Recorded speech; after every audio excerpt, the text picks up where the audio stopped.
Welcome back to another edition of listener-supported KPBS Cinema Junkie podcast. I'm Beth Accomando.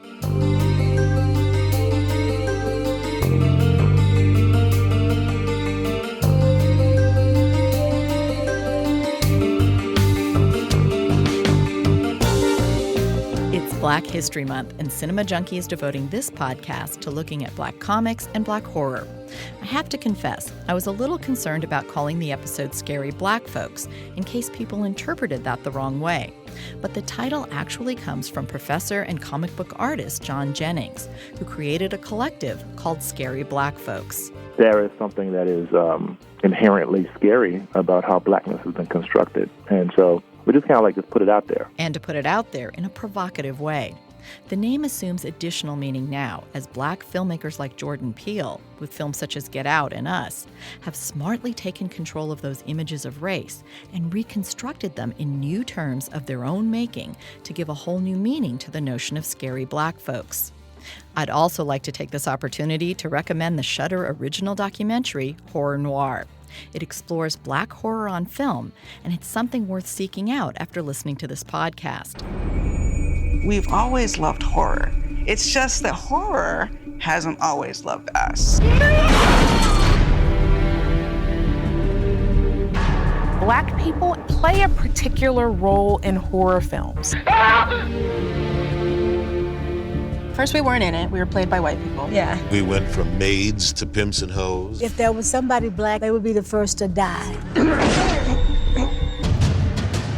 You can also check out the book of the same name by Robin R. Means Coleman that inspired the documentary. But to start the podcast, I talk with Black Comix creator Keithan Jones of Kid Comics. For the second year in a row, he's organizing Black Comics Day in San Diego at the Malcolm X Library. The event takes place February 16th and focuses on Black comic book artists and creators and Black images in comics. Last year, the show came just as Black Panther was about to score big at the box office. This year, Black Comics Day arrives as Black Panther scores a notable first as the first comic book movie to garner an Oscar nomination for Best Picture. Plus, Spider-Man Into the Spider-Verse got a surprising but well-deserved nomination for Best Animated Film. This past year was a strong one for African Americans both behind the camera and on screen, with films such as If Beale Street Could Talk, Sorry to Bother You, and Blind Spotting garnering acclaim, along with the box office hit of Black Panther. Since Keithan is a comic book creator, I began by asking him his thoughts about Black Panther and Spider-Man Into the Spider-Verse. First of all, I love both films, and I think they work on different levels. Congratulations to everyone involved with Black Panther and the nomination. Well-deserved. I would say Spider-Verse was probably my favorite film of last year. I had not left a theater feeling like that since maybe Star Wars or Indiana Jones or something like that. You know, I left on a high note, just feeling inspired, not just as an artist, but just as a person. Like, I really, really, really, really hope that film wins its Oscar also, and I hope that if they can duplicate what they did with the first one, I hope there's more films like that. I think it works on an emotional level where, I'll put it this way, it's a Spider-Man film, and I'm in comics, and Spider-Man is my favorite character. He was my favorite character growing up, and he still is. But that's the first Spider-Man film where I felt that, yes, that's who he is. That's how he made me feel as a kid, and everything he represents, that film hit it. My name is Peter Parker. I'm pretty sure you know the rest. I saved the city, fell in love, then I saved the city again and again and again. Look, I'm a comic book, a cereal, I did a Christmas album, and a so-so popsicle. But this isn't about me. Not anymore. And people who have not seen the film for whatever reason, you really, really are missing out. You get the original Spider-Man, Peter Parker. You get the new Spider-Man, Miles Morales, and all the ancillary characters. And it's never felt crowded. It never felt dull. It felt like you're full of each character, and it made sense. And it was so real. Like, I know it's a cartoon, but it felt, especially Miles' family, his family, it felt really real. I love you, Miles. Yeah, I know, Dad. You gotta say I love you back. Dad, are you serious? I want to hear it. You want to hear me I say love it? you, Dad. You're dropping me off out of school? I love you, Dad. Look at this place. Dad, I love you. Dad, I love you. That's a copy. The voice acting was excellent. Yeah, it was just a great experience. It was just a great experience, and I highly recommend people go see that film. And then as an artist, I was just like, I don't know how many times I sat in the theater and just openly said, "Dope." Just some of the stuff I was seeing visually, like, oh my God, who made this? So, and that's how I was when I saw Star Wars when I was a kid for the very first time. Another thing my dad surprised me with, told the story a million times, but that scroll came up a long, long time ago in a galaxy far, far away, and then, and I don't think I sat back in my seat for the next 2 hours.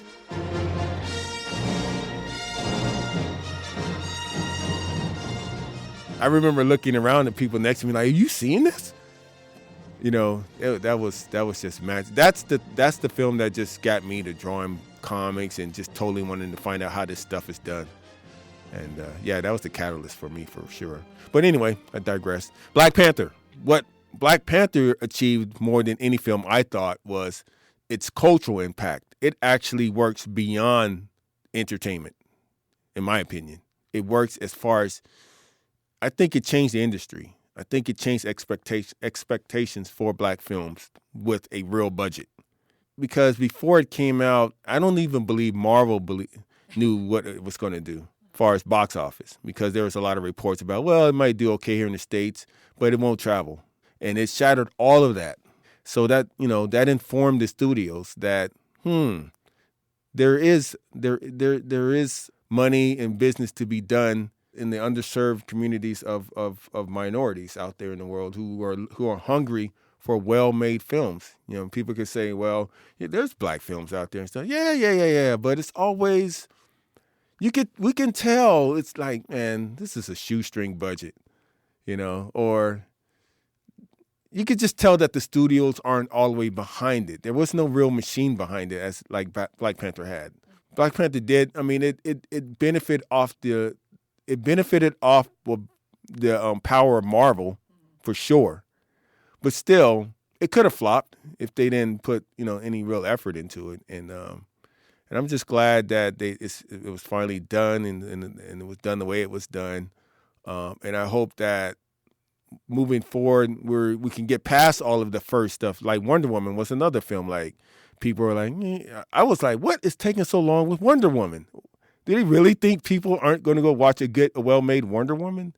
And so here we are, and both of those films, which had question marks on them, are now like major successes, and we're all waiting for the sequels now. So I hope moving forward, now that all of this stuff has been proven, we can get past the whole the first of its kind and the first of this, first of that and the first of this, and just get into the zone of let's just now start judging these films, not as black films or quote unquote women's movement films and things of that nature. Let's get to the art of it, And I see that happening now because you starting to see it's becoming normal to see directors of color, women directing films, and I'm not talking about little art films, a little side project. I'm talking about studios giving the green light to these people for major properties, and so that's a great thing.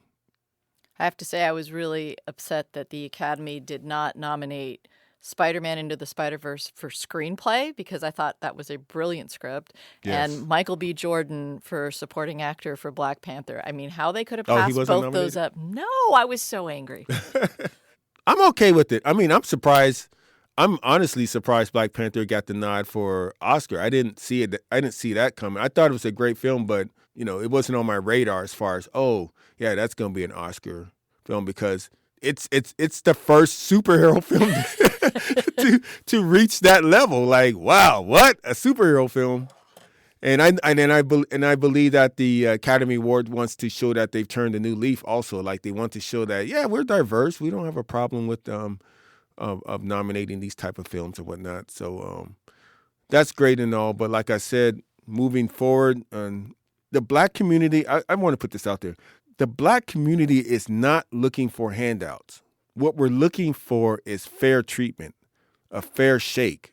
If it's a 5-mile race, let everyone start at mile 1, and we'll see who wins. If we're still going to have to be dealing with, well, you can enter the race, but you can only wear one shoe.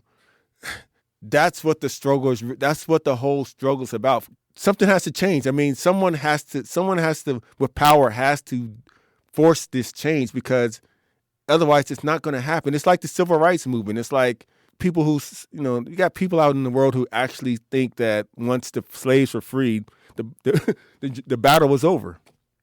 Are you kidding? Have you heard of Jim Crow? That was another battle, Not only that, the whole reason that the Black community, and I can only speak for the Black community because I'm Black, but the whole reason that large parts of the Black community is in destitute situations is because when the slaves were freed, they were literally just freed and literally left there with nothing to support themselves. So in essence, they were forced to go back to work for their quote unquote masters, or take their chances out in the world with no education, no funding whatsoever. So it's like there's a byproduct to all of that, and that's basically where we are now. We're still like climbing out of that mess, and it's like 2 steps forward, 1 step back, 2 steps forward, 1 step back. So it's a process. We'll get there, because you can't stop change. You can try to get in the way, but you're going to end up getting run over, because that's what history has shown. Like, no one's stopping change. No one. Now, we've talked about comic book movies in the past, and I just wanted you to talk a little bit about the difference between Black Panther and Spider-Man in terms of Black Panther serves up an African character as your superhero, and Spider-Man, Miles, is an African-American kid. And for you, the fact that Black Panther was an African character versus African-American made a difference for you as a kid. So talk a little bit about the difference between those two. Yeah, but Killmonger represented the African-American. Yeah. And you heard there was a lot of buzz after people started filming that they identified with Killmonger, at least as far as what he was complaining about. Now, what do you want? I want the throne. Hey, you, the tuna. Y'all sitting up here comfortable. Must feel good. It's about 2 billion people all over the world that looks like us, but their lives are a lot harder. Wakanda has the tools to liberate them all. And what tools are those? Vibranium. Your weapons. Our weapons will not be used to wage war on the world. It is not our way to be judge, jury, and executioner for people who are not our own. Not your own. But didn't life start right here on this continent? So ain't all people your people? I am not king of all people. I am king of Wakanda. And it is my responsibility to make sure our people are safe and that vibranium does not fall into the hands of a person like you. Son, we have entertained the charlatan for too long. Reject his request. Oh, I ain't requesting nothing. Ask who I am. You're Eric Stevens, an American black operative, a mercenary nicknamed Killmonger. That's who you are. That's not my name, princess. Ask me, king. No. Ask me. Was a far more interesting character too, because it is different. I believe it's enough. I thought that was the point that people may have missed in that film. How great that was about that movie was. T'Challa, he represents what we aspire to be. He had both parents. He knew who he was. He knew his own language. He knew where he was born. He knew his culture. Therefore, his viewpoint on the world was through a more confident, positive outlook. I am not ready to be without you. A man who has not prepared his children for his own death has failed as a father. Have I ever failed you? Never.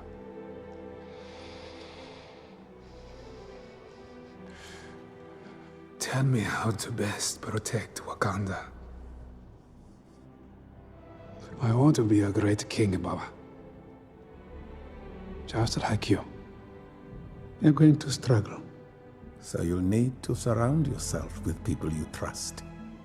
You're a good man, with a good heart. And it's hard for a good man to be king. He didn't, he was not necessarily worried about the strife that the blacks in the diaspora were going through here in America.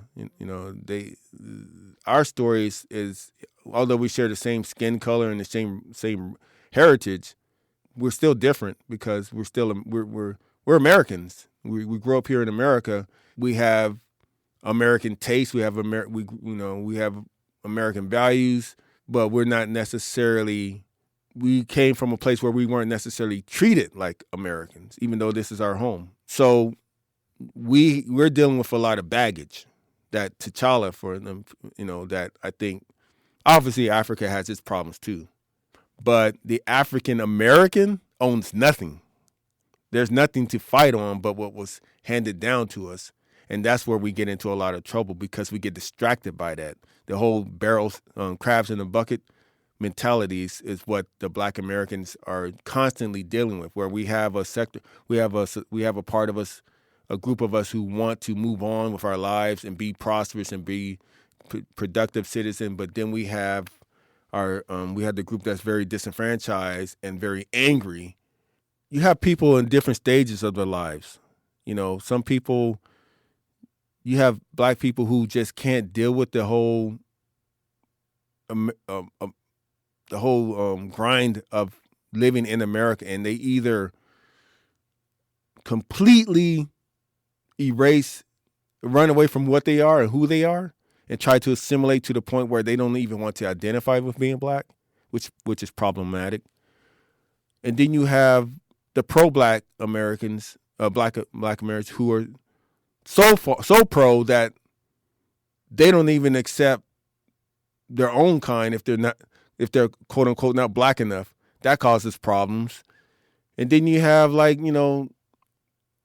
I would say people like myself who understand the struggle, but at the same time feel that you got to compartmentalize this stuff. Like, there's days that I'm angry about what's going on, and there's days where I'm not even thinking about it. I'm just living my life. But it all happens simultaneously, and I just think some of us handle it better than others. But ultimately, I think that if we don't get a financial hold in this country, we're doomed to this cycle of just getting the short end of the stick. So to answer your point from earlier, I think a film like Black Panther represents a movement, a giant leap forward. Even though we don't own that character, the character was created by Jack Kirby, a white guy, right, a Jewish dude, but still, the film itself was directed, acted, and I believe written by a Black person. So whatever Ryan Coogler does next, he has more power at his disposal because of that film. Same with the comics industry. Like, there are more and more folks like David Walker, John Jennings, who are out there knocking those barriers down and starting to build platforms where people like myself can come in and do our thing, without compromise. You mentioned Killmonger's character. He is African American, but he's also the villain in Black Panther, although he's a very kind of identifiable villain in the sense that, we can have a lot of empathy with him for where he's coming from. I think it was Ryan Coogler says he rather call him the antagonist than the villain. Well, and I just wanted to compare that to Miles' character in Spider-Man, because he is the hero in that. Yeah. And Miles is just a regular kid. He just happens to be Black. He's just a regular kid who just happens to be Black. That Spider-Verse story is where to me that's the goal. That's where we want to. That's where we want to ultimately get to as far as storytelling. Where we're not. It's not. People who think that Spider-Verse is a quote unquote, it's the Black Spider-Man movie. They just and that's where it ends. It's like, no, not at all. That everything that Miles goes through with his family could be applied to any family that has internal problems and issues. You know, a kid going to school in another district. How many kids go through that? You know, where they're the oddball out. You know, they're trying to make new friends. They don't necessarily fit in. They want to go back to their neighborhood where they're more comfortable around the people they grew up with, and so on and so forth. You know, and that's why I think that movie is so great. Anyone can watch that film and leave inspired because there's a piece of his story, and Peter Parker, who's in the film also. There's a piece of both of those characters you can draw from as far as how it relates to your personal life. Peter Parker being the older, going through the midlife crisis and ready to slow down and give it all up, and where Miles is the kid that the high school, wanting to have the girl and going through the issues with his dad, but his uncle's the cool guy, and the dad represents rules and regulations and all that stuff, and we all went through it. I just think Spider-Verse is more everyday struggle, whereas Black Panther is politics. You know, the politics of society as a whole, and Killmonger represents race relations. Like he stated in the film, like, wow, you guys have all this technology and you're just living high on the hog, and you letting your brothers suffer. Why? You know, well, why don't you? You know, it's like the Obama effect. You know, you got a lot of folks who thought that although they admire Obama, they felt that he didn't do enough for the Black community, and that narrative is out there. And you know, although he was not president of Black United States of America, he was president of the United States of America, and he had to be responsible for the entire country. And I'm pretty sure he went to bed every night feeling that, man, how do I please everyone? You know, everyone's coming up for my neck. How do I do this? You know, I'm one man. I'm sure he went to bed every night feeling that way and thinking about those things. And he did what he did, you know, like him or hate him, whatever. I don't have any, I personally didn't have a problem with the man. I was inspired by him. I actually didn't believe, I was still pretty shocked that we had a Black president because I never thought I'd see it in my lifetime. But I'm from an older generation. So people my kids' age, my son is 19 now, and my daughter's, she's 11. Obama really is the only president they know. And now Trump, right? So to them, there was no time where there was not a Black president or it was not possible. So their mentality is completely different from mine. All things are possible to them. You know, they don't have that baggage there. I think people who are deep into this stuff as far as the politics go, I think they miss that part. As far as like someone like Obama represent, like, dude, whether he did enough or not, he had a major impact. I'm sorry, I don't care what anyone says. He had a major societal impact on the psyche of the people on this planet, you know, especially millennials and younger. Like, they can never say we've never had a Black president and we won't ever have one. They can never say that. And they can never say that they can't become a president because there it is. It's on YouTube. I think that generation is a little more liberated. I do think they're a little more naive than we are. Speaking on millennials, I think millennials need to understand that it just doesn't happen overnight and you can't have everything you want. I'm sorry. You know, life just doesn't work that way. Well, as a comic book writer, I'm just curious, are you looking forward to any comic book movies that are on the horizon? Yeah, I want to find out what happens after Infinity War. Like everyone else, I want to know what happens now. I want to see Godzilla. I love Godzilla, and I know they're setting it up for him to fight King Kong because they made in the last King Kong movie they made him super big, and I think that's so that he can fight Godzilla. But I don't know. I never understood how King Kong can beat Godzilla. Yeah, right. How? We'll find out, won't we? We'll find out. Stay tuned. That film and there's Captain Marvel coming and a reboot of Hellboy. I don't know if those Captain Marvel's a film I have to let you go first. because the trailers aren't doing anything for me right now. Well, I think Spider-Man Into the Spider-Verse sets the bar pretty high for sure. Comic book movies to come. I think that movie reminded me of what a real film can be like a real entertaining, the levels that you can take it to. I think we've lowered the bar in recent times, and we think that we're watching great films, and we've forgotten what great films really can do to us emotionally. Because like you said, there's some in Spider-Verse you really felt. I don't want to do spoilers on this show, but you when do a character feel strongly died, for the characters. When a character died, you were like, oh. You feel a sense of felt loss. it. Yeah. I was really surprised because when I went in to see it, I hadn't read anything up about it or anything. And I was expecting to be entertained, and I was expecting to have some dazzling animation, but I was not expecting to see a film with so much heart and soul in it. And real character development. And you could just tell that these people that worked on it, like, man, they really cared about this. Like, I could just see the passion on the screen behind that movie. Yeah. You come out elated from that film. Yeah. I was you know what? It reminded me of when I watched the very first the Richard Donner Superman. Oh, yeah. When I was a kid, I left that theater wanting to stick my arms out and throw a towel around my neck.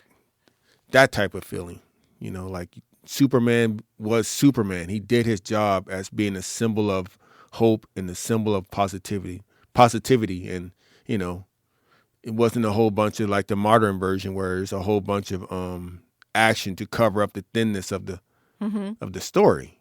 Christopher Reeve's Superman literally took a cat out of the tree and gave it to a kid, and it was cool, And he would say little stuff like just him saying bye now before it takes off, like that good old boy, bye now, or statistically speaking, flying is still the safest form of transportation, even though he just saved a crashing plane, just stuff like that. That's Superman to me. Superman's not Mr. Angry Guy. Let Batman do that. That's Batman's job, He's the brooder. Well, and Christopher Reeve just was perfect. He was so charming and genuine and sincere, and you just believed him in a way that...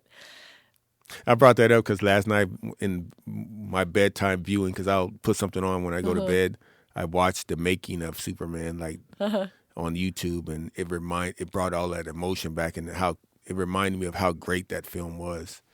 So they just had a Fathom event where they showed it in the theater, so I got to see it again on a big screen. The first Superman? The first Superman, oh, wow. The Donner one, and it really had a quality to it that was unique, and I came out of it just feeling really good. Yeah, and I hope, and I know people are like, well, I like Man of Steel and all this stuff. And I'm like, that's fine. But I'm telling you guys, there is another level to Superman that you're not experiencing. That's not all of, like, you guys are used to this whole going back and forth with Marvel and DC and who's got the better films, who's the darkest, who's the most funny. Mm-hmm.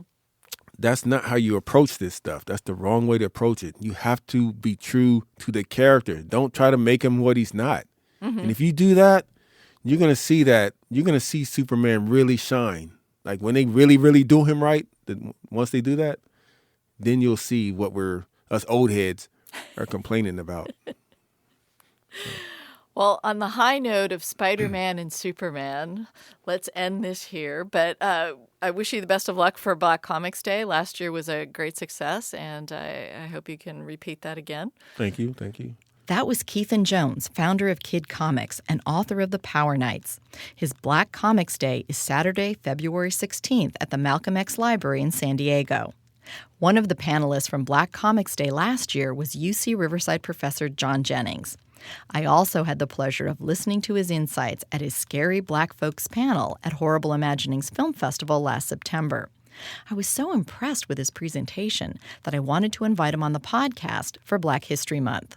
I wanted to address a lot of the ideas he brought up at Horrible Imaginings, and we started by talking about the work he's been doing that led to him creating the Scary Black Folks Collective.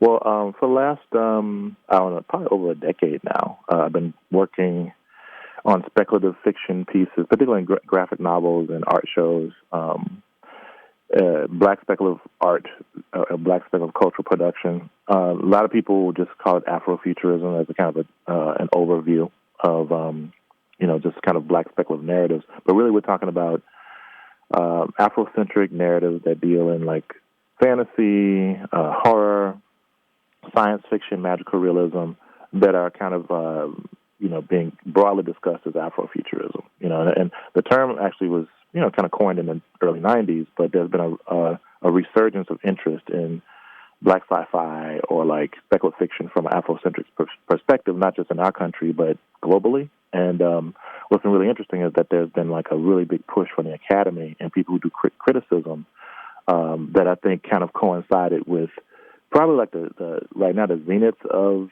the interest has been like Black Panther. The Marvel movie is a really prime example of what stylistically and narratively what people have been calling Afrofuturism. And, one of the things that I started thinking about, though, along with my friend Stanford Carpenter, who is a cultural anthropologist who studies comics, is, do you couch everything that black people are doing that is speculative under this umbrella of Afrofuturism? And if so, do you discount, stuff like genre tropes, for instance? So, for instance, one of the things one of my claims to fame, so to speak, is I was the artist on the Kindred adaptation of Octavia Butler's Kindred graphic novel. And if you look at Kindred, a lot of people say, oh, that's Afrofuturist. But I'm like, well, it actually has the tropes of something that would actually be something more like the Gothic horror. It's about a black woman in the 1970s who was transported inexplicably back to Maryland during like slavery time. And this happens to her quite a bit. And so there's as soon as you realize that's happening, that becomes a horror story. And so you're like, well, there's a disruption or a tension between the chronopolitics of, say, a future, and an Afro future, and then this kind of dealing with the past. And so me and Stanford and I came up with this term called the ethnogothic, where we're looking at like, well, you have to unpack these terrors, these mostly racialized terrors that plague us, and unpack them, and then you can move to the future. Now, if you look at like the current politic, and you see that there's still like a lot of way more racial divide in the country than people would have imagined. Now, for the most part, like black people have always said that, like, oh yeah, America's a racist country, but almost it's in the DNA of the country. Of course, you don't want to believe that because you live here, but it's like I was born and raised in the deep South in Mississippi, and so I know that there is there are these like really, really serious racial divides, and that a lot of times we don't want to talk about them, and it manifests itself in these different ways, a lot of times in popular culture. And so that's kind of where I started going into this thing with Scary Black Folks, where it's like there's a contingent of black creators, primarily black creators and scholars, who started looking at constructions of race through the lens of horror. So like me, myself, Dr. Kenitra Brooks, David Brame, an artist, Camila Martin, and other folk like Susanna Morris, who's a scholar down at Georgia Tech, just started thinking about, we've been kind of writing about this stuff and thinking about it, and so that's kind of how the inklings for Scary Black Folks as a collective, and it's very loose and it's still at its beginning, but I think that there's a lot of really interesting things you can look at through horror and race. So that's kind of like the background how we got to the point we are now. I think currently all of us are super busy, but we still want to do more things with the Scary Black Folks piece. So that's kind of where we are. What made you decide to call it Scary Black Folks? Because that does kind of grab people's attention. That is the mode that I think most people project upon the black body, And when I say projection, I mean, first of all, like, you have to think about the constructions. Race is a construction. It's a social construction, primarily. And blackness was constructed to kind of be the foil of whiteness to a certain degree, like the shadow of it. And so everything that isn't white is bad, evil, hypersexual, savage. All the different, everything that's coming from the African diaspora is dark and scary, and these types of connotations around like how the black body is read as a text, so to speak, really, really changes how people react to blackness in public. So public policy and how police react to the black body. And there's so many different connotations. How black hair is demonized. Like, oh, you can't wear your hair natural because that's not professional. So, there is something that is inherently scary about how blackness has been constructed. And so we just kind of just put it out there. It really does describe how people react to blackness, as being aberrant or not as good or low even, and not as, so people are like, oh, you see someone like Barack Obama or you see the excellence of someone like Beyonce and you think of that as being, abnormal or or not the norm. But I know so many people of color who are just straight up brilliant that just haven't had a chance to actually be in a space to put their work out there because of the fear of, black culture and black skin and black desire even, And so, I think that's kind of where we got the idea from. And I teach a class on race and horror right now, too, at the University of California, Riverside. It's called Afrofuturism and the Visual Cultures of Horror. I'm teaching it right now. Actually, I teach 3 classes on Afrofuturism that I've designed since I've been here over the last, 2.5 years or so.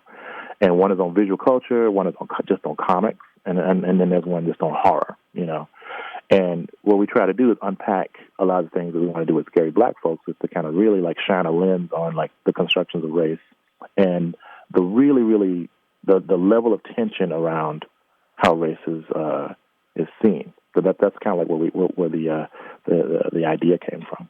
Well, it also seems like it has additional meaning now because with someone like Jordan Peele doing Get Out, I mean, it's basically kind of referencing, too, that black filmmakers are kind of taking control of that genre a little more directly than they have been. And it seems like that's pointing to that as well. Yeah, I totally agree with that. I mean, so you've seen this transition from black folk being talked about in a symbolic fashion, like a movie like King Kong or something like that, or even, and then there's kind of demonization of black culture and something like White Zombie or Walk with a Zombie. And then you see this transition into these really more progressive notions of blackness in horror film, like stuff like Ganja and Hess or like Candyman. And it starts to go into these other spaces. And yeah, Peele's movie Get Out, it really just outed a lot of black fears. And so I think that what I've been trying to do with my own work too is in the comics arena is to not simply take a more known trope, like say a vampire. Don't get me wrong, I love Blackula and I love, stuff like Vamp, with Grace Jones. But there are there are African diasporic creatures and also really, really particular fears that are generated from what it means to be black in America that actually generate these types of fears. We don't have to go that far to actually be terrified, And so that's what I think the power of something like Get Out is. And his upcoming film, Us, just looks phenomenal too, because again, he's saying that the enemy is also internal. These ideas around, identity politics and the way that we see blackness is actually internalized too. We're just doing some really smart horror about the things that we talk about when we're behind closed doors. He just kind of opened the door. But we've been watching some really cool movies. I mean, in that class that we just screened Tales from the Hood. We had a really great conversation about demonization of African diasporic religions via something like, Angel Heart, which is a great film, but super problematic as far as how blackness is handled and black religions are handled, And so anyway, those are the kind of discussions that we have in that course, just to kind of open our eyes about representation and context of things too. This past year, there seemed to be a really strong crop of films created by African-American filmmakers. And a couple of films like Sorry to Bother You and Blind Spotting, which are not overtly horror, but have horrific elements in them. Horrific elements, yeah. I mean, they seemed great, not only in terms of really being fresh filmmaking, but also bringing a fresh perspective to the screen. Yeah.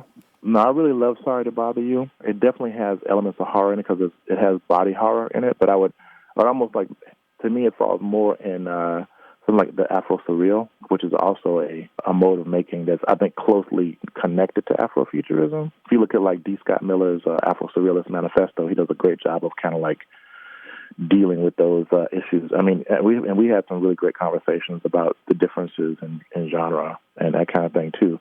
So there's this notion of horror that deals with a particular level of threat that I think that Sorry to Bother You doesn't necessarily push, and it's more like using Afro-surrealist ideas to kind of like talk about these very political notions, and it's in some ways extremely absurd, as far as it's comedic and absurd. It reminds me of like some of the Black Arts Movement writers' work. The other thing about Blind Spotting I haven't seen actually.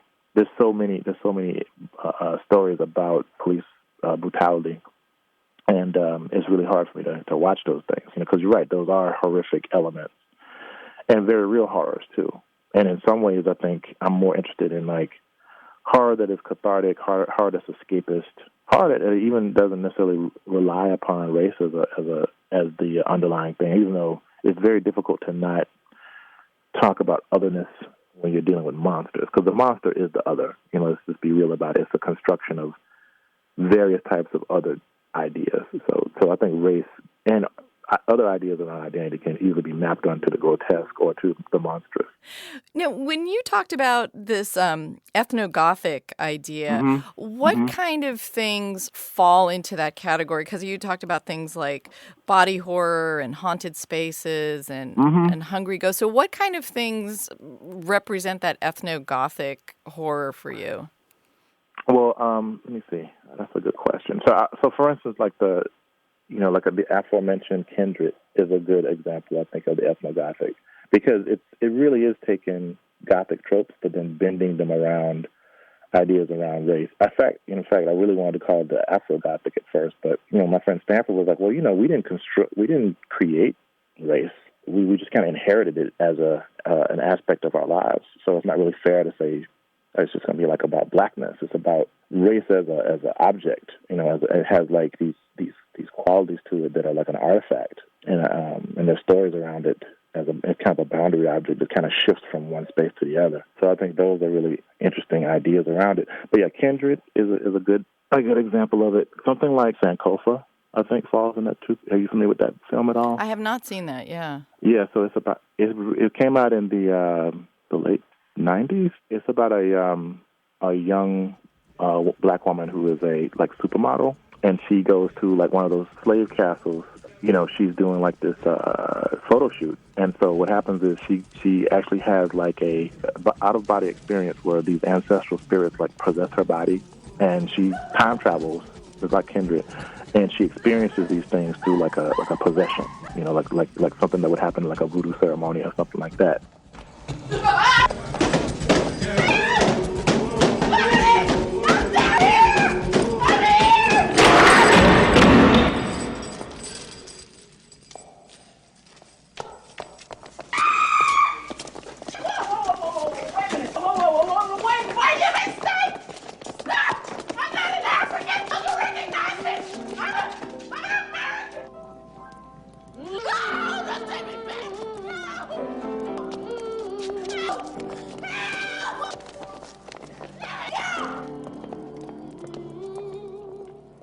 And she comes out of the castle like totally changed because she's actually had this real life experience, but through the eyes of an ancestral connection.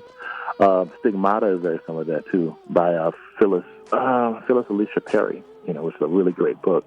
And she kind of like samples the idea of, the Catholic notions of stigmata, but she maps it onto like ideas around matrilineal trauma in her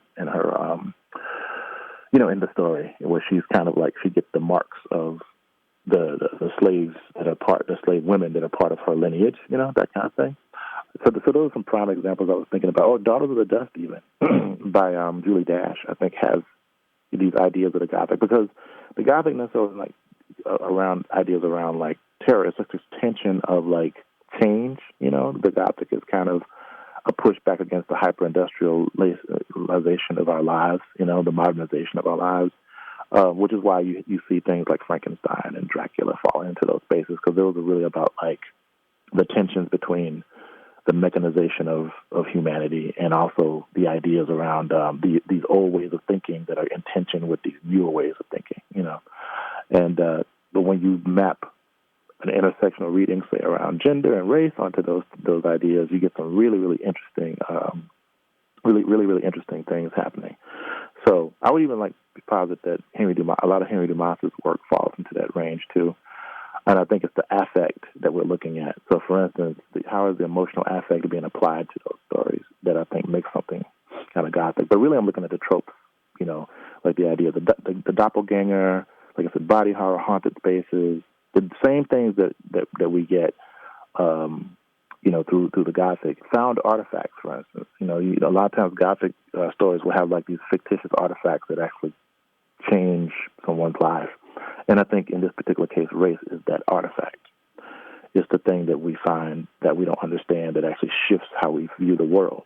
So it's this magical, weird thing that doesn't really exist that actually has so much weight in your life. So these are the things I'm talking about. Part of what these tropes in the ethnogothic genre do is you talk about how it's like memory and history and the present and the self all kind of affect each other.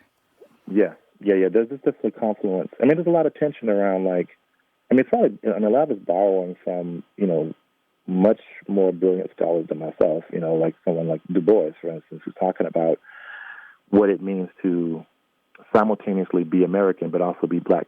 The idea of double consciousness. I mean, you almost become your own doppelganger. You're walking around split. Like, we have to carry black history and American history simultaneously in order to survive in this country. So you're never really whole. And so this idea of blackness being like a wound or like it being like this kind of like precarious treasure, that we carry around with us. But then you have someone like Langston Hughes that talks about blackness as this ethereal thing too. He say that, black is, and it also ain't. Black is, black ain't. It's both simultaneously. I think it's the intersection of all those ideas that makes what it means to be, alive and to be black in the space so speculative. It really is very speculative, and I think that it's hard to explain that feeling. And I think Du Bois did it so well with the souls of black folk. And so did Frantz Fanon, when he talked about, how blackness is constructed in Black Skin, White Masks, the fact of blackness. That's the idea of it. It's this weird, very, very strange construction that you inherit when you're socialized into being, and it's in direct conversation with whiteness. And James Baldwin said, as long as you think you're white, I'm going to have to be black. So he really could see through the subterfuge, because he talks about constructions of blackness too. I don't know why you need a Negro in the first place. I'm not that person. It has nothing to do with me. And so those are some of the things that we're kind of getting at with these narratives. Very little to do with how black people see themselves, more so to do with how other people see us, and then tearing away the lies around race and around quote unquote difference. So I think that's where a lot of the horrors lie. Because once you start unmaking those things, what does that say about you? What does it say about the subject? What are some films that you might suggest to people to seek out that they might not? Because some of the films you mentioned at this panel you were at were not films that you might immediately think of as fitting into this ethnogothic category, or even as... And some stuff is not even you probably wouldn't think of it as horror. Yeah, right? exactly. So what would you... Like Eve's Bayou, or Eve's Bayou is a great one, because again, we're talking about not only these external terrors, but these familiar terror, these terrors of the family. For instance, if you look at something like To Sleep with Anger by what's his name? Charles Burnett. Burnett, exactly. Well, you're talking about these really, really intergenerational tensions, but also spatial tensions about black upward mobility and dealing with these older practices. To me, To Sleep with Anger has similar things to Dracula, because it has these notions of historical magics and historical folklore, and how it's pushing up against what we're looking at as black respectability politics and a modern black identity. But then also too, it's after, as I recall, it's after the riots, right? So, you're dealing with those kind of tragic consequences that really kind of show you that things really haven't changed that much. And that's an existential dread that happens, right? Man, I've worked all this time and still seem the same way. And you see that with someone like James Blake, the black tennis player, being sprawled across his car, in this really beautiful suit that he has on. And he's like, no, you look like the suspect. But I'm a internationally known like tennis player guy. So those are the things I'm talking about. Those are terrible things that happen. As far as like other movies, and of course, like you said, Get Out, Death by Temptation, for instance, which is more obviously horror. We're a branch of the federal government that specializes in murder under strange circumstances. I don't believe this. I do not believe this. The supernatural could be responsible for a significant percentage of unsolved murders. Oh, you telling me now that along with criminals, we got ETs and zombies killing people, man? About a year ago, I was assigned to investigate the case of a man who had admitted himself to a psychiatric hospital claiming he had slept with the devil. He said he could feel snakes crawling around in his stomach. Get out of here. As he was about to tell me who she was, the snakes began to crawl out of his mouth. Oh, you bullshitting. Of course, the hospital swept the incident under the rug, and I was assigned to do the follow-up. I followed the patient's lead and ended up at the bar. I've been watching her ever since. She leaves with men, and you never see them again. Candyman, of course, Angel Heart, definitely. I mean, some of this stuff obviously falls into has the tropes of horror that deal with race in a particular way, too. Yeah, Dead Birds is pretty cool because it was interesting because Dead Birds is a horror movie. It's kind of haunted house story that's set during like the Civil War. In this place. Look at this. Any of this mean anything to you? You are not alone.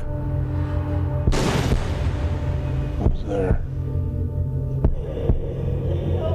You are not welcome.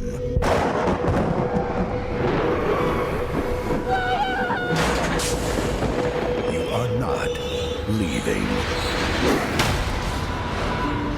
I've opened the door. Where did you put the body?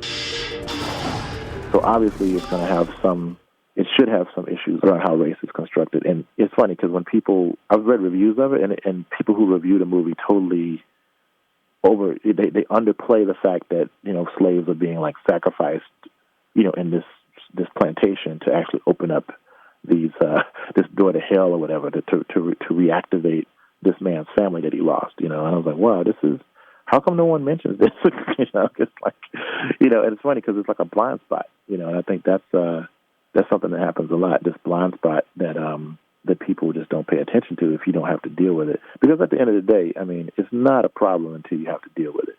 And I think that's a human thing.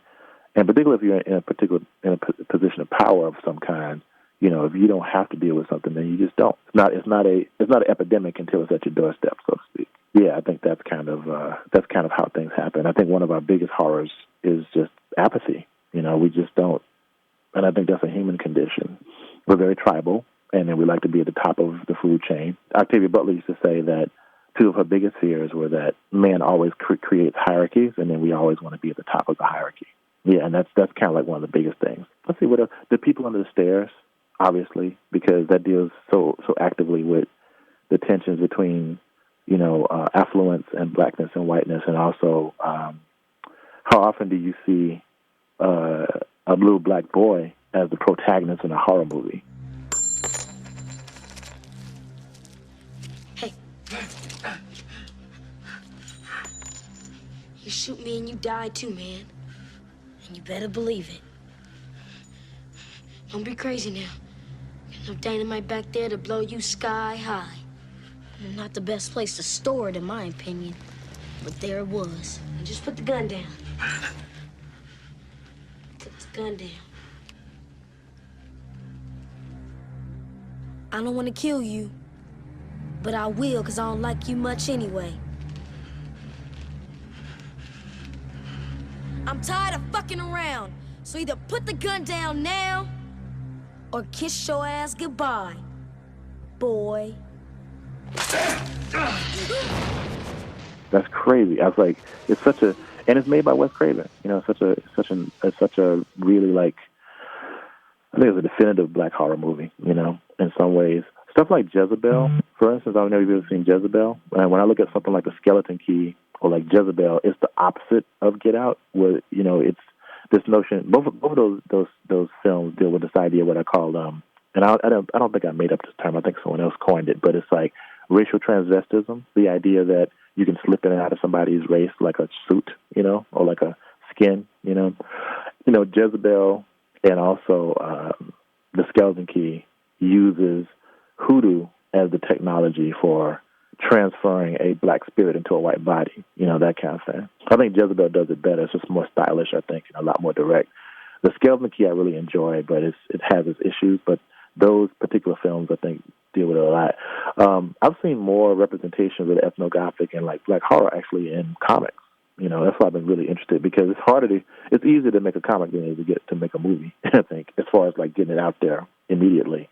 So you have stuff like Juke Joint by T. Franklin and Aletha Martinez, where like it's using the supernatural as a way to deal with domestic abuse. Stuff like Bone Parish, which is kind of like a combination between a supernatural story around hoodoo, or actually hoodoo, and like maybe Animal Kingdom or like The Wire, because it's like this family of drug dealers in New Orleans who actually are selling people's remains as powder, and you can actually experience their lives through the kind of goofer dust kind of thing. It's really a cool story, but it also deals with like these issues around grief and regret and family ties, and it's led by this really powerful kind of matriarch. It's a smart comic book. Would be probably a great TV show or something like that. So I think people are really pushing the boundaries now with how these particular types of technologies are being deployed, and how they're intersecting. Because race functions as a technology too, to borrow from Beth Coleman's work. Where it's like when you really get away from the ludicrous notion that race makes us different, it does function like this extrapolation or like this prosthetic even it's like this construction that we're so invested in that relates to us. That really has nothing to do with who we are as people, I mean, not really, but it does too. Like Langston Hughes says, black is and black ain't. So if that means white is and white ain't at the same time. That's the underlying conceit of that. And I think that horror, the supernatural, the ethnogothic, the Afro-surreal, all these different like terminologies, whatever you want to call them, they really are trying to get at these weird constructions around the things that we think as different or aberrant, and they make us uncomfortable. They make us really uncomfortable. And so I think symbolically, when you use stuff like body horror or the idea of a ghost, there's a reason why they say like, oh, the specter of slavery. I don't know if you've ever heard that term, but like I've heard that a lot coming through the academy. Oh, the specter of slavery, for instance, because it haunts the South, it haunts America, and we don't want to deal with it, because we've constructed as a nation this idea around us being like saviors and good guys, and might is right, and all these different things, and we're saving the countries, and we're the moral majority. None of that is true. And especially these days. I mean, like this current administration has totally undermined any kind of credibility in those spaces. And to me, it's really like, okay, this is what black folk have been saying the whole time, but there you go, Yeah, but like I was telling a friend the other day, I said, yeah, we all live in Mississippi now. So it's like, welcome to the South. So like, yep. At your panel that you did, you had, sadly, because we're on radio, we can't use a lot of visuals at all. But one of the things that was quite striking was you showed some imagery from some comics, I think, that you had done and that others had done, and linked them to images of real slavery and things devices that had been used on slaves. And that was... that was really impactful, seeing those kind of artistic renderings of it, like how they filtered those kind of things into these storylines and these kind of like new myths or, new variations on them. Mm-hmm. Yeah. I think you're referring to, I think I showed stuff, I showed a lot of comics, but I think you're referring to Box of Bones, which is the story that I created with Ayize Jemai Everett, a really talented writer.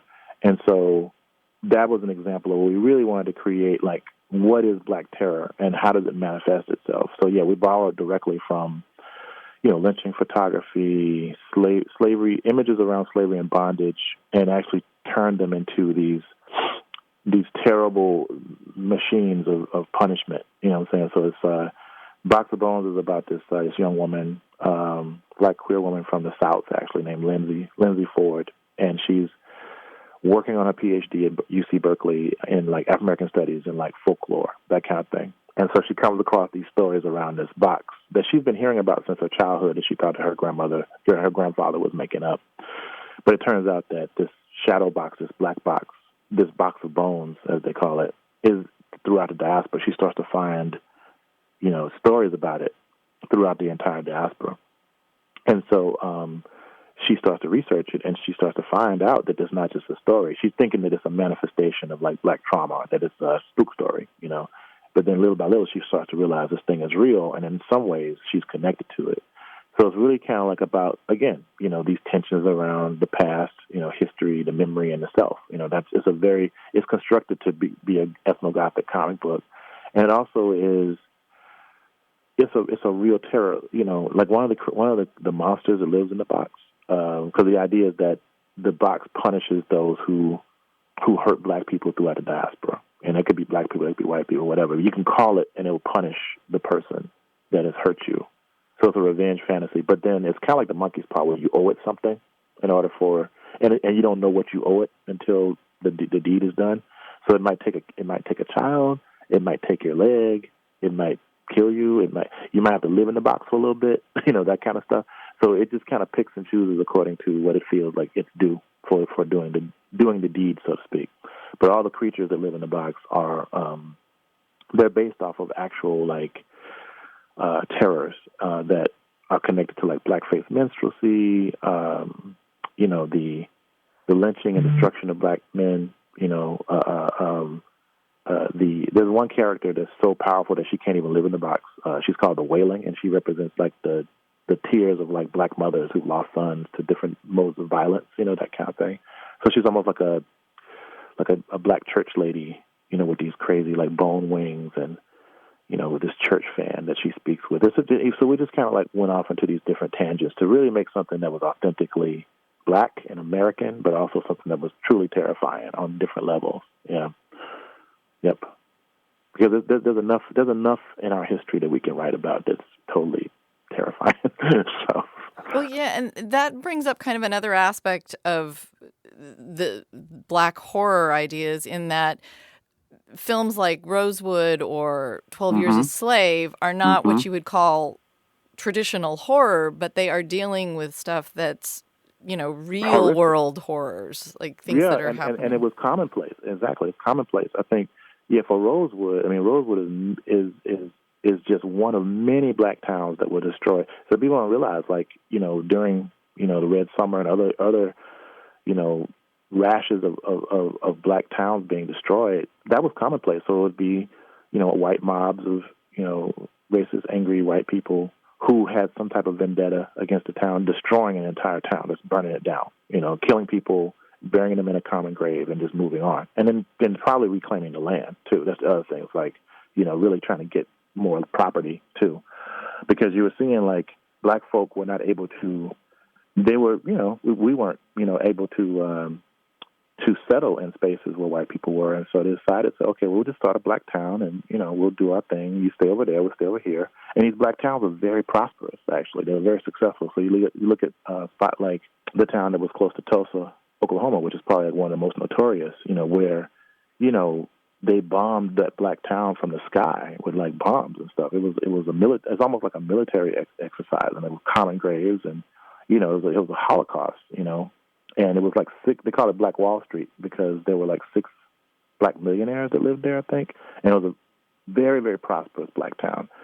And basically the same thing happens. It's supposedly a white woman was raped by a black man, and they wanted to get that dude, and so there was just a huge riot. But back in the day, a race riot would be usually white people attacking a black town. That was how race riots used to jump off. So, but something like 12 Years a Slave, first of all, that's horrific to just vanish, but a lot of people forget that Solomon Northup, after he gets back from being a slave, he lives with his daughter, I think, for maybe 8 years, and then I think that's what happens. And then he vanishes again. He totally disappears again.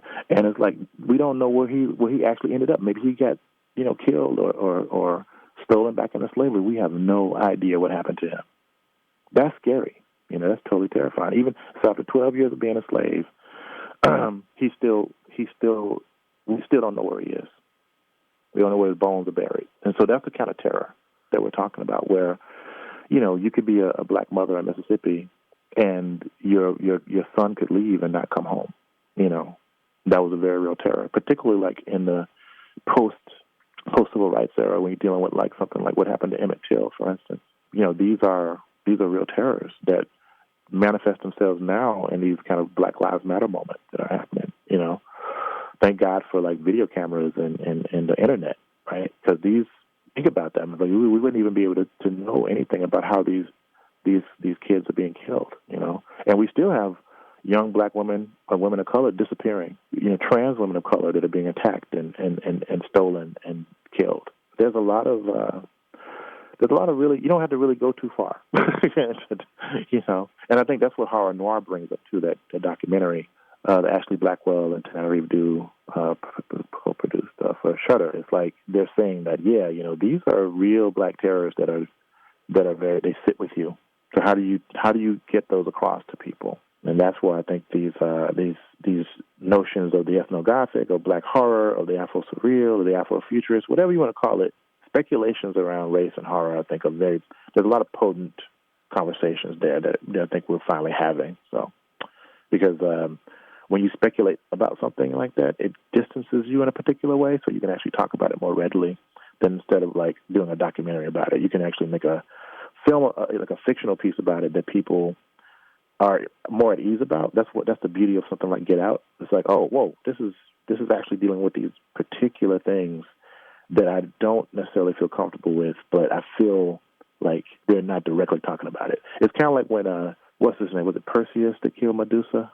Where he didn't look directly at her, he kind of looked at a reflection of her. Yeah, and he was able to defeat her. That's how it is. I mean, film and other places, they give us a space where we can deposit our fears comfortably without having to deal with these things so readily. So, yep. Well, I mean, that's one thing that's always fascinated me about pop culture, and especially genre films like horror, is it does seem to be looked at as entertainment. And with horror especially, it's sometimes looked at very low entertainment, whether it is or not. But horror doesn't always get a lot of respect. And it just seems like it's a way to bring up things that is on a certain level less confrontational than an overtly like political statement. And these pop culture films always seem to like be able to reach into things and grab them in interesting ways. Yeah, I think you're right. And and sometimes you can watch things very passively. I try to teach my students to be active watchers and consumers of culture, particularly being a media studies professor. That these things have meaning outside of what you think. And if you're really gifted at storytelling and you understand that, then you can craft really powerful narratives that I think are palpable and powerful and can change things. Because really, a lot of times people might not go and read a book in a library about these things, or they might not go to these films. But a lot of times they'll find a way to consume the story. And I think race is a story. The way that we treat each other, these are like stories, and that our real power is to try to change the narrative, to disrupt how these narratives have affected us throughout history, and to kind of replace them with other ones, upgrade them, so to speak. That's one of the reasons why I don't mind remakes, because I'm like, let's see what this generation can do with the same stuff, because that's how history is. It's kind of regurgitated. It's kind of cyclical, and sometimes a movie is better than the book. 9 times out of 10, it's not, but sometimes it is. And sometimes the remake is better than the original. And sometimes if you change your perspective, you change your director, you change like the main character. People get really upset in comics about race and gender bending, for instance. So I was like, well, if for instance with a superhero, the first like legacy character superhero was probably the Flash, Barry Allen's Flash. So what we're saying is like instead of just updating it with the same person, you just update it with just someone who's just a regular person who just happens to be a woman or just happens to be Latina, that kind of thing. So I think, I'm not sure if you ended your panel with this or if it was just towards the end of it, but you had a quote from Ogden Nash about where there is a monster, there is a miracle. And Yes, you mentioned yeah. the medium is the monster. So what do you mean by that? Well, yeah, that was a class I taught. So I taught this course about monstrosity as a language or like a mode of discourse, you know. And some of these ideas come from, like I said, way smarter scholars than myself, like Jay Haberstrom's book, Skin Shows, and it's about the technology of monsters. So I'm just thinking more broadly about the fact that the monstrous has existed, you know, since mankind existed. We use the monster as a mediation of our own fears and the things that make us uncomfortable, and we give it form. And sometimes we just live with the monster, like a film like The Babadook, which I thought was brilliant. You know, I had a big fight with my students about that film because they don't understand sometimes about like what fear really is, like or how the monstrous becomes a tool for you to deal with something like guilt or like, you know, loss, you know. Yeah, because one of the students was like, well, why is the monster living with them? I was like, yeah, because you never get rid of grief. You know, you never get rid of loss. You know, it's a really great metaphor. And I was like, oh, okay. But it wasn't scary. I was like, yeah, because you haven't gone, you know, obviously, you know, you haven't gone through that kind of thing. They want to get the jump scares, you know. And I think the monstrous is a really great mediation for these really darker aspects of life that we're very terrified about. It's horror at the end of the day. It really is about our end, us dealing with the fact that one day we will die, you know, which is one of the most terrifying things that people just kind of don't think about, but we always live with. And so it's that ennui or the dread of that we can kind of manipulate as a medium. So that's what I meant by that. But yeah, we actually had a whole class when I was at University of Buffalo that was a studio class about the monstrous. So I taught a class called Applied Semiotics. You know, basically it was just a class around symbolism and how graphic designers use symbols, but I would always change the theme. And so that year I taught about monstrosity. And, you know, a huge portion of that was just about demonization of female sexuality. So we looked at, you know, characters like Lilith and, you know, succubi and, you know, sirens and mermaids, you know, these kinds of like weird, very, very misogynist, strange, you know, constructions of female sexuality that are terrifying to men, you know, and they are present in every culture, right? That's the other thing. Ghosts are in every culture. We all have monsters and dragons in every culture. So we are using it to mediate those types of fears, I think, you know. Very, very big cultural ideas around the things that affect us as people, you know, that we're just afraid to talk about. And I think one of the big monsters in our country is just like the fact that, you know, we don't live in a democracy. We live in an oligarchy, you know, or that race is still a really, really big part of how we see each other because it's divisive and it's profitable. It really is. Demographics, we don't need demographics, you know, but, you know, it's profitable. Like having divisions and segments and, you know, this stuff is actually very, very profitable to people who have way more money than us and control of the world than we do. I kind of went off on a tangent, sorry. That's all right. But, you know, talking to you really makes me want to go back to school if I can take classes like what you're offering because they just well, that's good. they sound great. Well, yeah, I always post what we talk about in my classes on my Facebook and stuff. Like tomorrow we're going to be discussing Tales from the Hood, for instance. And then there's also this book called The Black Monday Murder. Black Monday Murder is one of my favorite comics, you know. I kind of pushed it a little bit. It has a black protagonist in it. It's not necessarily it's not about race. It's actually more about class. It's about, you know, wealth and, you know, greed, actually. So, but this main character who is a detective is a black character. So it's like, okay, well, I'm going to teach this because I really like this book. so that's some of the stuff we're going to be talking about tomorrow. And, yeah, I have the best job in the world, I think, you know, making these things and talking about these things on a regular basis. Yeah. Well, I want to thank you very much for taking some time to talk about them here. And I know that people who went to your panel at Horrible Imaginings came away just amazed by your presentation and kind of some people I think were really changed in terms of how they looked at stuff. Well, I hope so. You know, that's good. In fact, I'm glad you mentioned that. I need to reach out to someone else who reached out to me about that. So, like, yeah, it's hard to keep up sometimes. So thank you.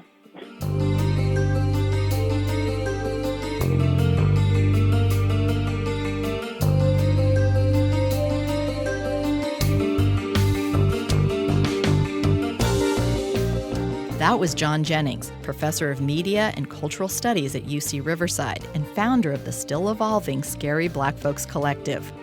Thanks for listening to Cinema Junkie's Black History Month podcast. I also suggest checking out some archive episodes, specifically episode 58 on underappreciated Black filmmakers and episode 60 with David Walker talking about Blaxploitation cinema. Thanks to everyone who's posted reviews and subscribed to the podcast. Your recommendations are the best way to grow the audience for the show, so please consider leaving a review on iTunes. Till our next Film Fix, I'm Beth Accomando, your resident cinema junkie.